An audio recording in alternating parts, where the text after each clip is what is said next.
Hey there, welcome back to Graph Theory. In this video, we're going to talk a little more about PageRank.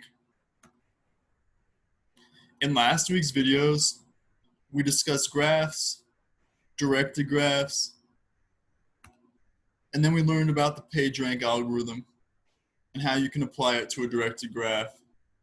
In this video, I want to go into a little more detail about PageRank, and then I want to actually apply it to a couple of directed graphs, some very small ones.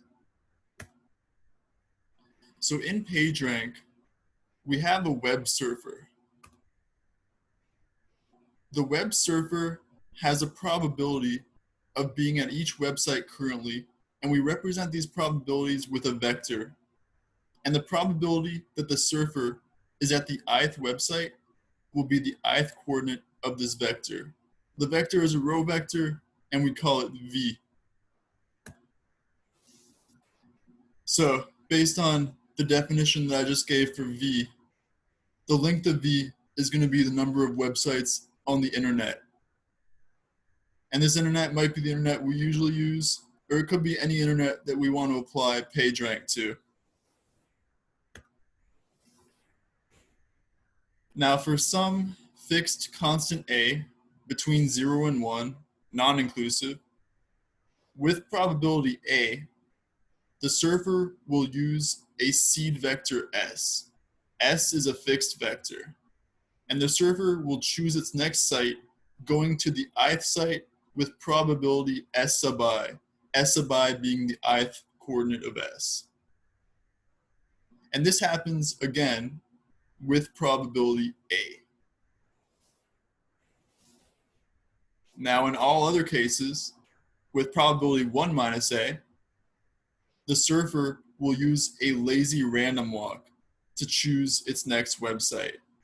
Specifically, it will go to the ith site with probability equal to the ith coordinate of the row vector obtained by taking the product of v and w, where w is the lazy random walk matrix that is formed from our given directed graph. Now this lazy random walk matrix, let's review quickly what it means to do a lazy random walk. All it means is that we will stay in our current location, our current vertex, with probability 1/2, and we will go to one of our neighbors, assuming that we have L neighbors, with probability equal to 1 over 2L.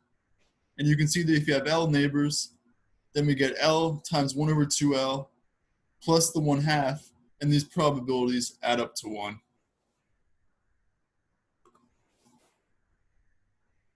So when we combine these two situations, the situation that happens with probability A and the situation that happens with probability 1 minus A, we get that the row vector representing the probabilities for our next website can be obtained by taking A times S plus 1 minus A times V times W.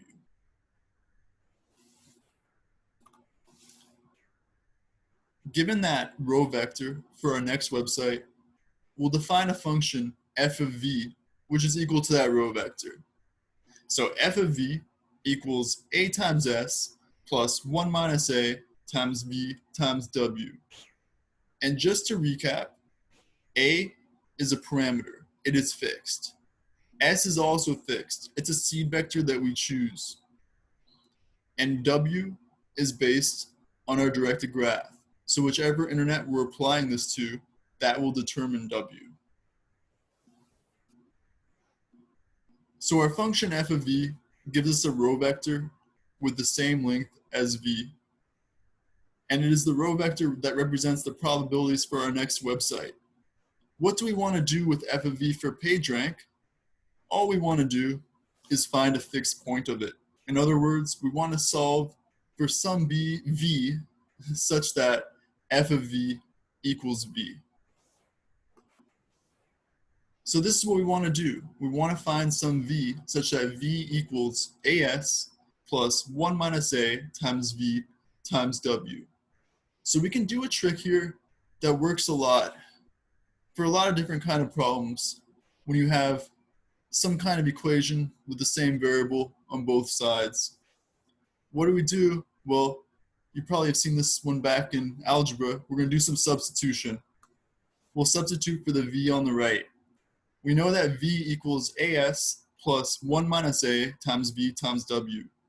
So we'll plug in as plus 1 minus a times v times w for the v on the right.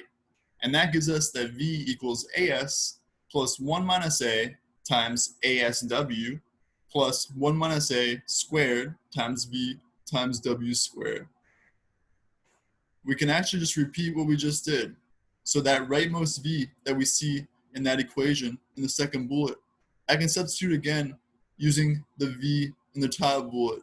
So that v in the second bullet on the right, I'm going to replace it again with as plus 1 minus a times v times w. And then we get v equals as plus 1 minus a times as times w plus 1 minus a squared times as times w squared plus 1 minus a cubed times v times w cubed. And if we keep on repeating this, we see that it turns into this nice geometric series of matrices. And we get v equals the sum j equals 0 to infinity of 1 minus a to the j times as times w to the j. Now, we can write q equal to the product of 1 minus a times w. And that gives us a slightly nicer way to write this sum, because the sum becomes v equals sum from j equals 0 to infinity of as times q to the j. So if we want to find v, what we really need to do is figure out the value of this sum.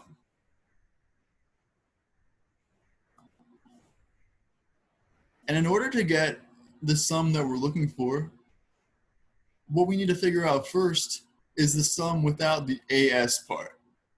Because once we get the sum without the as part, we can just multiply it by as on the left and get the v that we're looking for. So this is the sum that we want to know. The sum j equals 0 to infinity of q to the j. Now, it's a well-known result from linear algebra that this sum, this geometric series of matrices, it converges if and only if the absolute value of all of the eigenvalues of q is less than 1.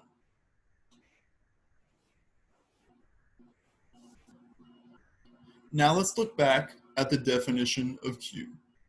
Q is equal to 1 minus a times w. W is a Markov matrix. It's a well-known fact about Markov matrices that all of their eigenvalues have absolute value at most 1. Thus, we can say that the eigenvalues of Q have absolute value at most 1 minus a, because Q equals 1 minus a times W. So that tells us, based on the result, that the sum converges if and only if the absolute value of all the eigenvalues is less than 1, we can conclude that our sum does converge. And this tells us that if we take I, the identity matrix, minus Q times our sum, it's going to give us I. Similarly, if we take our sum times I minus Q, that's also going to give us I. So you can see that all of the terms cancel out except for the I. So when we take I minus Q times Q to the 0, Q to the 0 is identity. So we get I minus Q for that. When we take I minus Q times Q to the 1, we get Q minus Q squared. So when we get I minus Q plus Q minus Q squared, the Q and the minus Q cancel. When we take I minus Q times Q squared, we get Q squared minus Q cubed. So the minus Q squared cancels with the positive Q squared. So successive terms of the sum cancel out, and we're only left with an identity matrix at the end. And this happens regardless of whether we multiply on the left or the right by the sum times the I minus Q factor. So given the fact that if we multiply I minus q on the left or right by the sum, and it gives us the identity matrix, by definition, this tells us that the sum is equal to the inverse of I minus q. So this gives us a pretty simple way to find fixed points of the function f of v, the function that's giving us the probability of being at each website on the internet in the next time step.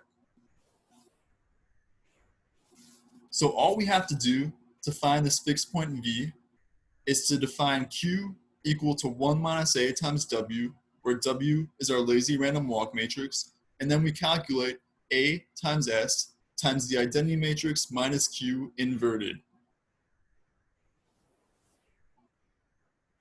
Now that we have this nice simple formula to figure out our PageRank vector, we'll apply it to some small digraphs. These will be 3 vertex digraphs, so everything we're doing here you could actually do by hand, because it's just going to be taking the inverse of a 3 by 3 matrix. But we won't actually do it by hand, because that's a waste of time. In the examples we'll look at, we'll use some parameters a equals 1/2, and we'll choose s as the row vector 1/3, 1/3, 1/3. So the seed vector s is a uniform seed vector.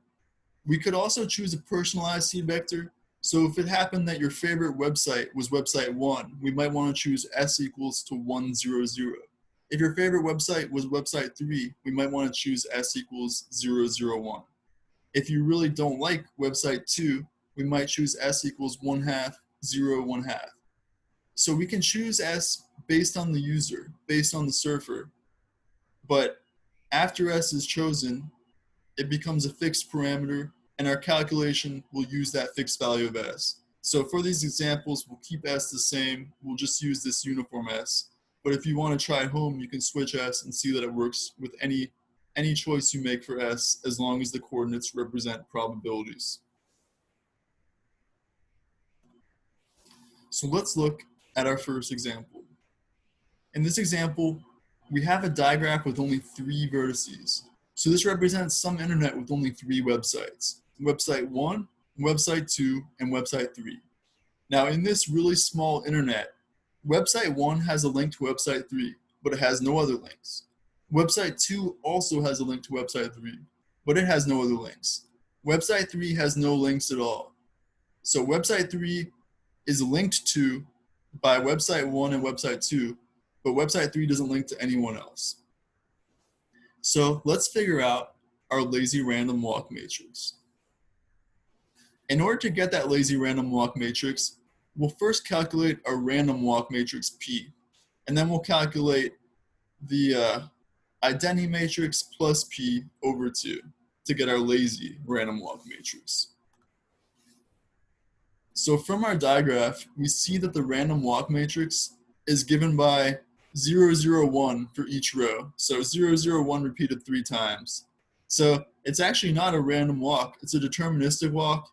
And it's because there's only one choice for each vertex that we're currently at. So if we're at vertex 1, the random walk is going to send us to vertex 3 with probability 1. If we're at vertex 2, the random walk is going to send us to vertex 3 with probability 1. And if we're at vertex 3, we'll stay at vertex 3 with probability 1 in the random walk. But in the lazy random walk, we do I plus P over 2. And so we get 1/2, 0, 1/2, 0, 1/2, 1/2, 0, 0, 1. And that's our W matrix. Now that we have our W matrix, we can plug it in that formula we just found to figure out our PageRank vector. So we see that our Q matrix, which is equal to 1 minus A times W, which is just 1/2 W. So all of our entries of W get divided by 2. So 1/4, 0, 1/4, 0, 1/4, 1/4, and 0, 0, 1/2. Then we do I minus Q, and that gives us 3/4, 0, minus 1/4, 0, 3/4, minus 1/4, and 0, 0, 1/2. And then we invert that. And like I said, it's a 3 by 3. So if you want to, you could invert that by hand. I mean, any any matrix you can convert by hand if it's finite, but it will take a long time. This one wouldn't take too long, but you don't need to do any of these by hand. Anything on here, you can just use Wolfram Alpha or some calculator. And that's what we get for our inverse. So our inverse is this matrix I've written at the bottom: 4/3, 0, 2/3, 0, 4/3, 2/3, 0, 0, 2. And we're almost done now. So now that we have that inverse, all we have to do is multiply by AS on the left of it. We need to be careful, make sure we multiply on the left. If we multiply on the right, we won't necessarily get the right answer. So make sure it's on the left. And our A value is 1/2. Our S, again, is a uniform seed vector. So since there's 3 sites, it's just 1/3, 1/3, 1/3. And when we take that product of the row vector, AS, with the square matrix I minus Q inverse, it gives us this PageRank vector: 2/9, 2/9, 5/9. So we see this vector, and we see that the entries of that vector represent probabilities, so that's good. Another thing that looks good is that we got the same probabilities for website 1 and website 2. And that makes sense, because website 1 and website 2, we can interchange them in the graph, and it would look the exact same. So they better have the same probabilities. So these are the scores that PageRank assigns to these 3 websites, assuming that these are the only websites on our internet. Now that we have the PageRank vector, we can plug it back in to the function f of v and see if it actually gives us a fixed point. So what does that mean? Well, our v is 2/9, 2/9, 5/9. If we want to plug it back into f of v, we will get f of v equals as plus 1 minus a times v times w. Again, as is 1/2 times the seed vector 1/3, 1/3, 1/3. 1 minus a is 1/2. V is what we just calculated, which is 2/9, 2/9, 5/9. And we multiply that by our W matrix. And if we simplify that, it actually does give us V back. So we just end up getting 2/9, 2/9, 5/9 again. So we actually found a fixed point of our function f. So this gives us what we wanted to calculate for our PageRank vector. So this gives us a ranking of these 3 websites. And it seems like a decent ranking because the website that's receiving the links should be higher ranked than the websites that are sending the links to that website. Let's look at a second example. This is another graph with 3 vertices, but now it does not have the symmetry with the vertices 1 and 2. So in this example, vertex 1 has edges to both vertex 2 and vertex 3. So if we're thinking about this like websites, website 1 has links to websites 2 and websites 3. Website 2 has a link to website 3, but no link to website 1. Website 3 doesn't have links to anyone. So we're going to get a slightly different W matrix. Our lazy random walk is slightly different, and that's going to give us a different PageRank vector. So let's see what it is. We will first calculate our random walk matrix, which is P.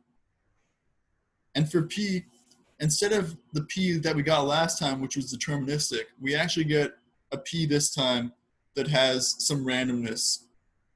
So in the first row of this P, we get 0, 1/2, 1/2. So our random walk matrix, if we're at vertex 1, we will go to vertex 2 or vertex 3, each with probability 1/2. And the other rows are the same as in the previous problem. Our W matrix, which is I plus P over 2, we get for that 1/2, 1/4, 1/4, 0, 1/2, 1/2, and 0, 0, 1. So we see that one. It has the same second and third rows as the previous problem. The only difference, again, is in the first row. So given this W matrix, we can calculate the Q matrix from that, which is just 1 minus A times W. So we're just multiplying all the entries again by 1/2. That gives us 1/4, 1/8, 1/8 in the first row. And the second and third rows, again, are the same as in the previous problem. So it's 0, 1/4, 1/4, and 0, 0, 1/2. We can then take I minus Q. I minus Q, again, Same second and third rows, the only difference is in the first row. The first row we get 3/4, minus 1/8, minus 1/8. And the second and third rows, 0, 3/4, minus 1/4, 0, 0, 1/2. Then we invert that, and we can invert a 3 by 3, not too bad. We get 4/3, 2/9, 4/9. 0, 4/3, 2/3, and 0, 0, 2. And now we're almost done with this one. So all we have to do is we take that inverse that we just calculated and we multiply on the left by AS. AS is the same as in the previous problem. It's just 1/2 times the uniform seed vector 1/3, 1/3, 1/3. And we multiply it, and then we get this PageRank vector. The PageRank vector we get is 2/9, 7/27, and 14/27. And recall that 2/9 is the same as 6/27. So the ranking of our sites, the highest ranked site is website 3, the next highest ranked site is website 2, and the lowest ranked site is website 1. And this makes sense because website 1 doesn't have any links to it. Website 2 has a link to it, and website 3 has 2 links to it. So this seems like a pretty decent ranking of these 3 websites. And we can do like we did with the previous one. We can plug it back in, the answer that we got for V, and make sure that it's actually a fixed point of F. So there's our V, 2/9, 7/27, 14/27. And so we plug it into AS plus 1 minus A times V times W.